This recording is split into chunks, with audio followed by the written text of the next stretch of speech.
quero convidar você para a gente conversar um pouco a respeito da palavra de Deus que é viva, eficaz. Jesus diz que bem-aventurados são aqueles que ouvem a palavra e guardam ela no coração. Nós vamos conversar um pouco a respeito desse texto. Temos como base o texto de Romanos, um dos textos que marcou a reforma, a história da reforma, a vida do reformador, que é a vida de muitas outras pessoas ao longo dos tempos. Mas a título de introdução, eu queria dizer para você que o mundo das religiões está dividido entre a religião das obras e a religião da fé. O tema de hoje, o título do culto, o tema do culto é: o justo viverá por fé. Então eu fiz questão de dizer, nesse início de culto, de mensagem, que as religiões todas estão divididas entre a religião das obras e a religião da fé. São dois grupos muito distintos. A religião das obras ensina que a salvação das pessoas depende apenas e tão somente das pessoas, do que elas fazem ou deixam de fazer ao longo da vida.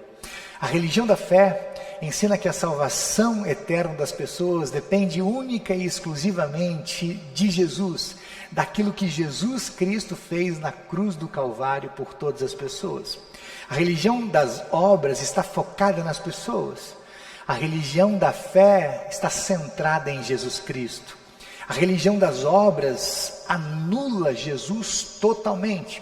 A religião da fé confia em Jesus completamente.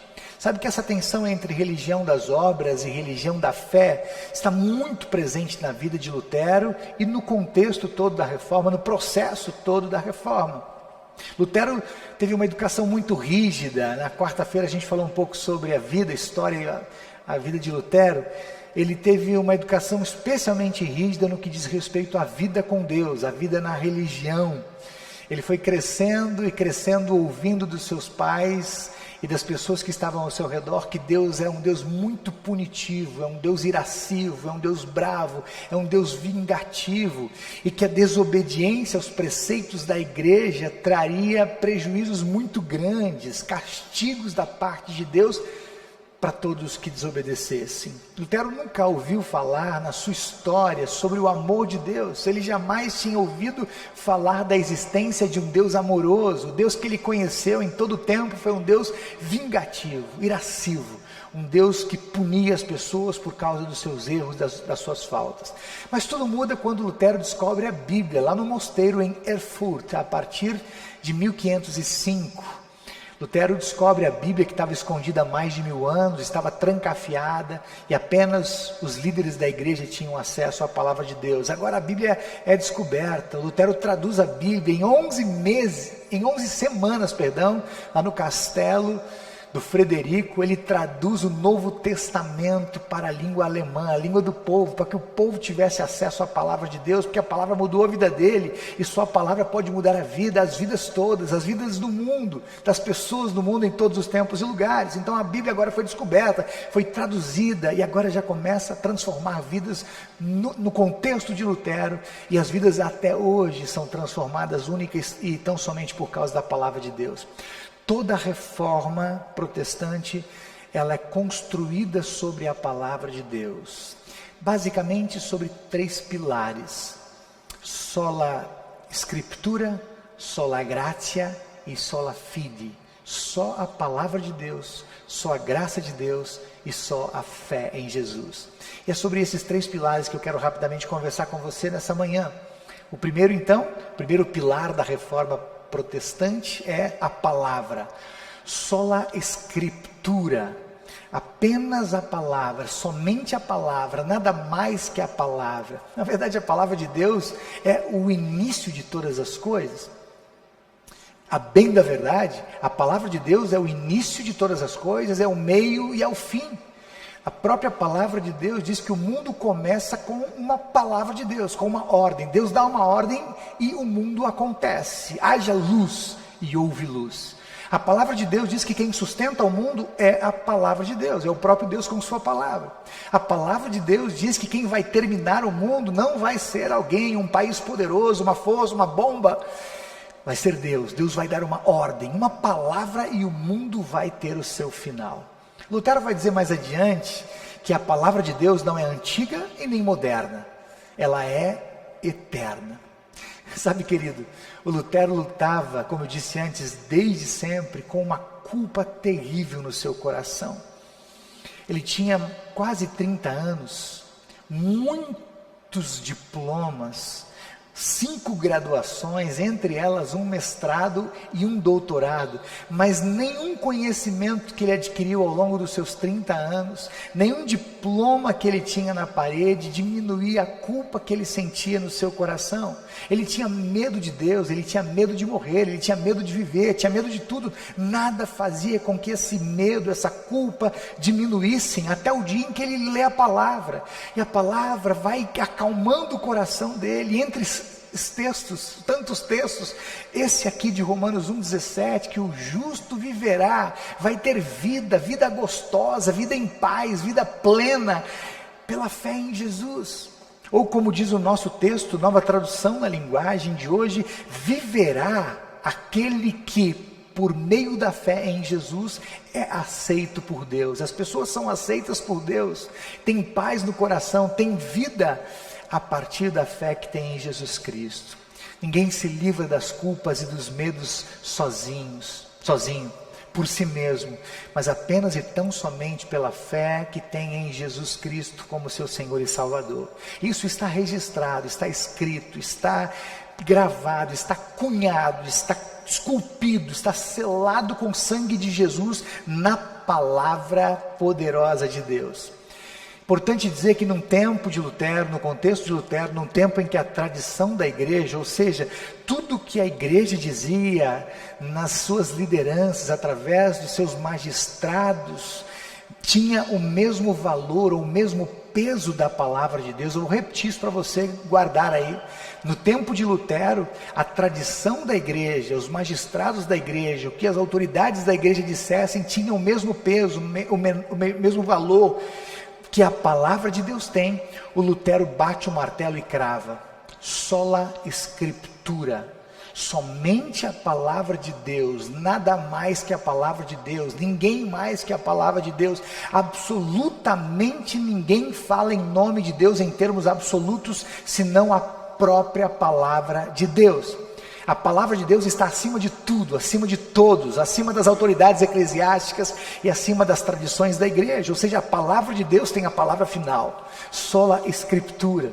E eu quero dizer isso para você com muita alegria no meu coração, porque a gente vive num contexto em que as pessoas vivem um misticismo maluco, vivem aí crendices populares, ventos de doutrina estão levando pessoas de um lado para o outro. Portanto, bater o martelo, ouvir ecoando lá do século XVI, só a escritura, é só a palavra de Deus, é só o que Deus diz, absolutamente só o que Deus diz, é que tem valor, é que vale, é que tem amor, é que tem poder, é que transforma, é que restaura, é que dá vida, só a escritura. Numa semana, inclusive, lembrei agora, em que um dos grandes líderes do mundo evangélico sobe no púlpito e brada de lá de cima com toda a ousadia que a palavra de Deus está ultrapassada, ela é insuficiente. A repercussão você deve ter acompanhado aí, num tempo em que pastores que envolvem 1 milhão de pessoas diz que a palavra de Deus é insuficiente, que ela está ultrapassada.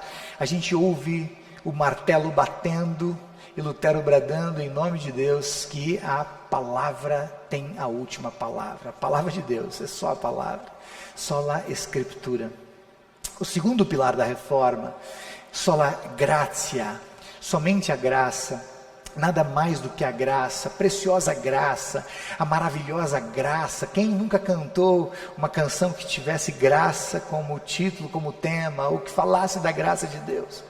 Lutero, ele cresceu tentando agradar a Deus do seu jeito, ou obedecendo os ritos da religião, e cada vez que ele fazia isso, à medida que os dias iam passando, que a vida ia acontecendo, Lutero entendia, eu sentia que o efeito era contrário. Quanto mais ele tentava agradar a Deus do seu jeito, tanto mais ele se frustrava, tanto mais ele ficava perturbado, tanto mais ele se incomodava, mais angustiado, mais apavorado. Lutero trazia lembranças horríveis do tempo que era criança, da sua infância e da sua juventude, quando ouvia dos seus pais, dos seus amigos, dos seus colegas, dos seus vizinhos, das pessoas que iam com ele para a igreja, que Deus era um Deus punitivo, um Deus vingativo, um Deus irado, e que tinha prazer em culpar as pessoas, e que tinha prazer em julgar as pessoas, e que tinha prazer, inclusive, em ameaçar e, na medida do possível, punir as pessoas. Lutero chegou a dizer que as lutas que ele travava com a sua alma de noite, quando colocava a sua cabeça no travesseiro, eram lutas infinitamente piores do que as lutas que ele vivia no seu dia a dia. Lutero se punia para tentar agradar a Deus. Lutero, ele tentou agradar a Deus se martirizando, se oprimindo, entre as ordens que havia lá em Erfurt, dos beneditinos, dos dominicanos, dos franciscanos, o Lutero escolhe a mais rigorosa de todas, a ordem dos agostinianos, porque Lutero queria estar debaixo do rigor das leis, ele queria estar debaixo de regras mais rígidas para tentar ser mais perfeito, errar menos e assim tentar agradar a Deus, até o dia em que ele descobre na palavra de Deus que não são as obras em si que agradam a Deus, mas o que agrada a Deus é a fé em Jesus Cristo, que é recebida de graça. Lutero encontra Efésios 2, 8, 9, que diz que pela graça de Deus nós somos salvos mediante a fé, que é um presente de Deus, não com obras humanas, ou não recebemos a fé com obras humanas, para que ninguém fique aí se gabando ou se gloriando. Pela graça de Deus somos salvos mediante a fé em Jesus, e isso não vem das obras, não vem de ninguém, mas vem de Deus, vem da fé que nós recebemos do próprio Deus. A graça de Deus se opõe radicalmente aos méritos que Lutero tentava ter para agradar o Deus de toda a terra. Querido, a graça de Deus anula as obras humanas. A graça de Deus aponta para Jesus, que conquistou tudo por nós lá na cruz. É isso mesmo, Jesus foi lá na cruz e conquistou na cruz o coração de Deus para mim e para você. É isso que enche o coração de alívio, o coração de Lutero, de paz. A graça é imerecida, a graça de Deus em favor de nós é algo que nós não merecemos, mas que Deus, por puro amor, nos entregou, nos ofereceu. Portanto, ou as pessoas tentam conquistar a salvação pelos seus méritos, pelas suas obras, pelo cumprimento de regras, de ritos, de dogmas, ou as pessoas confiam na graça de Deus que se revela no sacrifício de Jesus Cristo, nosso Salvador. Isso é graça, sola gratia. E por fim, o terceiro pilar da reforma é a fé, sola fide, somente a fé, nada mais que a fé. E interessante é que a descoberta de Lutero não envolve uma fé qualquer, não é a fé em qualquer coisa, não é a fé em qualquer objeto, não é uma fé em alguém, não é uma fé num sistema religioso, na maior autoridade de um sistema religioso, até porque a estrutura daquela época, a estrutura da igreja daquela época oprimia as pessoas, colocava uma carga sobre elas que elas não conseguiam aguentar. Não era apenas Lutero, as pessoas todas se sentiam culpadas. Havia um decreto da maior autoridade da igreja que se chamava indulgência. Era um documento que era entregue para algumas pessoas para que vendessem o perdão dos pecados. Indulgência nada mais, nada menos do que o pagamento pelo perdão dos pecados. Pessoas que podiam pagar, pagavam. Pessoas que não podiam pagar, morriam culpadas. E as pessoas que pagavam ainda se sentiam culpadas, porque não é dinheiro que paga. Não há dinheiro que pague.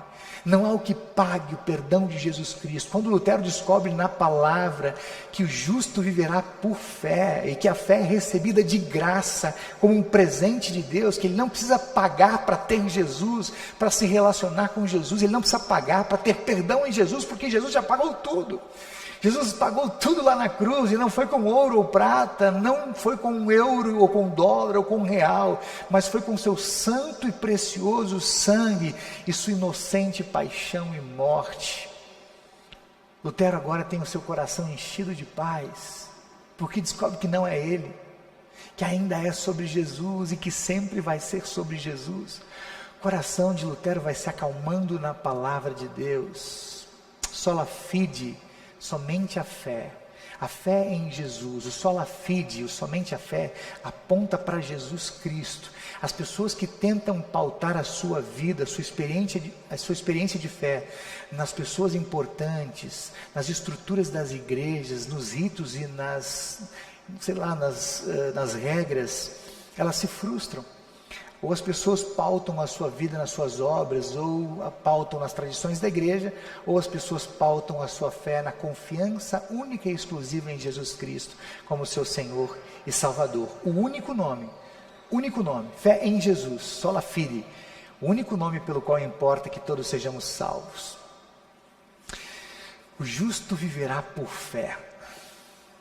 Na palavra de Deus, sola Escritura, Lutero descobre que a salvação eterna é graça, sola gratia, e que você recebe essa graça de Deus pela fé em Jesus Cristo, sola fide.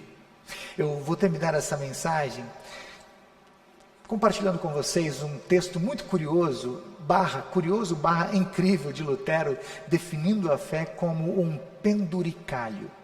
É isso mesmo.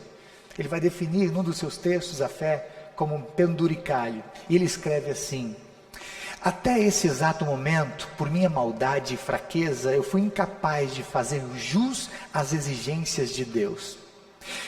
Quando não puder crer em Deus, ou que Deus, por Jesus Cristo, perdoa as minhas falhas todas, pelas quais eu lamento todos os dias, eu estarei totalmente perdido. E aí sim eu terei que me desesperar. Mas é exatamente isso que eu não vou fazer. Eu não vou me pendurar num galho como fez Judas, isso eu jamais farei. Eu vou sim me pendurar no pescoço de Jesus. Eu vou me pendurar nos pés, como fez aquela moça pecadora, apesar de eu ser muito pior do que ela. Mas eu vou me pendurar com todas as minhas forças no meu Salvador Jesus. Aí no dia do juízo final, ele vai falar com Deus assim: Pai, esse penduricalho também vai ter que passar. Verdade é que ele nada guardou, transgrediu todos os teus mandamentos, mas Pai, ele está pendurado em mim, e é isso que importa. Eu morri por ele, deixa ele entrar. Essa é a minha fé. Assinado Martinho Lutero. É isso. O justo viverá por fé.